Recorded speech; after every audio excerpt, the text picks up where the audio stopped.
Hey guys, this is going to be a pretty improvised video. I roughly know what I'm going to say. I think I found some good lighting. It's going to be controversial. I have been vegan for about 10 years now, and for a good 9.5 of those years, I've been a very, very passionate activist. There are things that I've done that I don't necessarily think have been particularly productive during that time, and there are things that I've done that I think have been really, really good. And I want to share some of my potential insights with you in this video.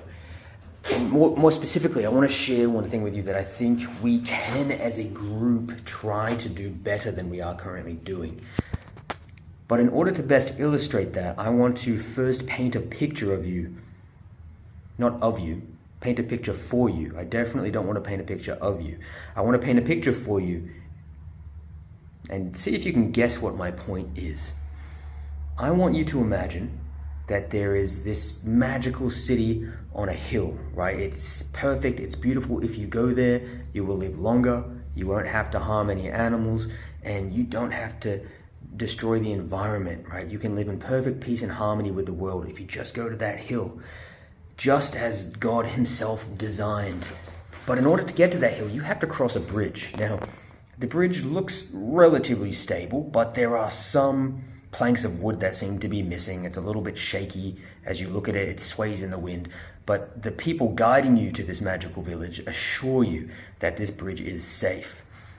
But you're not the only one crossing this bridge. You look to your left and you see there are some other people crossing another identical bridge over there with their own guides. And you look to your right and you see there's another person crossing a bridge over there to your right with their own guides as well, and the bridge looks exactly the same. You're about to step out onto this bridge because you're so excited to go to this new place. But before you do, you have a look to your left and you notice that the person to your left has made it halfway across their bridge by the time that you've stood there thinking. But they've decided it's too shaky, it's too rickety, so they try to turn back and go the other way. But their guides, who were once very friendly and very encouraging, all of a sudden unsheath their weapons and they point them at that person and they tell them, if you come back over here, we are going to kill you. We will stab you to death and throw you over that bridge to your death. You better make it to the other side, and if you ever try to come back over this way, we will kill you. And you look to your right and you see the same thing happening. How likely are you to step onto that bridge now? Probably not, right? Probably not at all. You may want to visit this magical city, but if that is the risk that you have to take to get there, considering you've lived a perfectly healthy, perfectly safe life up until this point in time, it's starting to seem a lot less appealing, isn't it?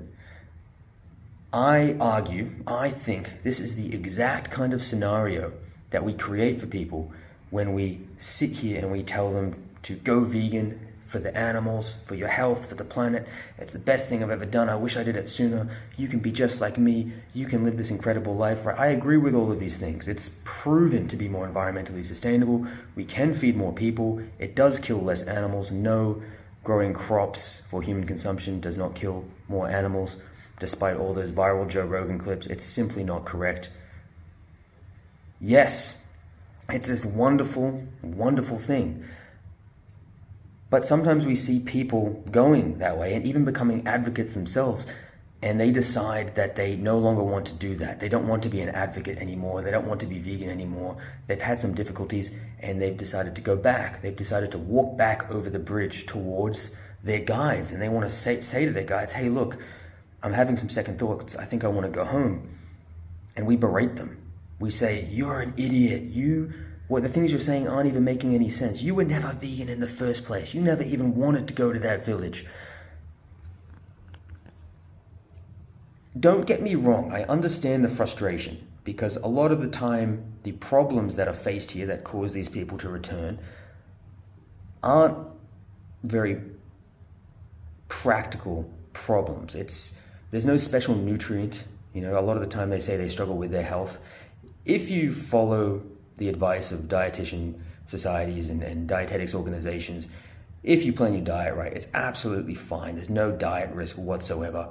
You can be perfectly healthy So I understand the frustration to want to combat these points, and it's okay to combat them, but I think we have to do it with compassion and not berate them and not belittle them and not tell them that they never even cared about animals in the first place. What we need to do is paint an alternative picture. We're going to run through that scenario one more time of crossing the bridge, and let's see how you feel now. You look to your left as you're about to step out onto that bridge, and you see the person make it halfway, and they decide, no, this isn't for me. I think I want to go back home. And they turn to their guides, and their guides grab them by the hand, and they guide them back off of the bridge in the direction that they came. They sit them down at the campfire. They give them some food. They say, we understand, it's challenging. It's not easy. It's a big change. That city is wonderful, but for how you're used to living, it's very different. And that bridge looks scary from your perspective. We get it. If you ever want to try to cross that bridge again, we are here for you. Take this information. This is where you can find us. This is where you can call us. If you ever want to try again, that's how you can contact us, and we will help you walk across that bridge. And you can try as many times as you want until you're ready, even if it takes you 20 times. If you want to go halfway and you want to set up camp halfway across that bridge for a little bit, that's cool. We'll travel down the mountain and bring you meals while you're there so you don't starve to death. We'll keep you warm. How much more likely are you to try to cross that bridge now? Probably a lot more, right? Because if you decide to go back, you'll be met with compassion, and you'll still have maintained the friends that you had when you promised them you would go to that city. There's no hard feelings, there's no hostility. They're friendly, they're compassionate. I think this is the environment we need to create for people who decide they no longer want to take their money and pay someone to unnecessarily kill animals for food. We need to say to them, look, you don't want to do it anymore. That's perfectly fine. I do disagree with the decision, but I understand how you may have some difficulties. I'm happy to help you through those difficulties when you're ready. We need to do that instead of trying to impale them with our facts and logic. And although, for the most part, most of our facts and our logic is correct and it is sound, we need to consider that from the perspective of the person making this change, their emotional state is just as important as facts and logic. So it's great that we got the facts and logic, but we also need to consider their emotional state as well and hold that in just as high regard as we do the facts and the logic. What do you think? Let me know in the comments below. And I don't know, like the video? Shit. Okay, bye.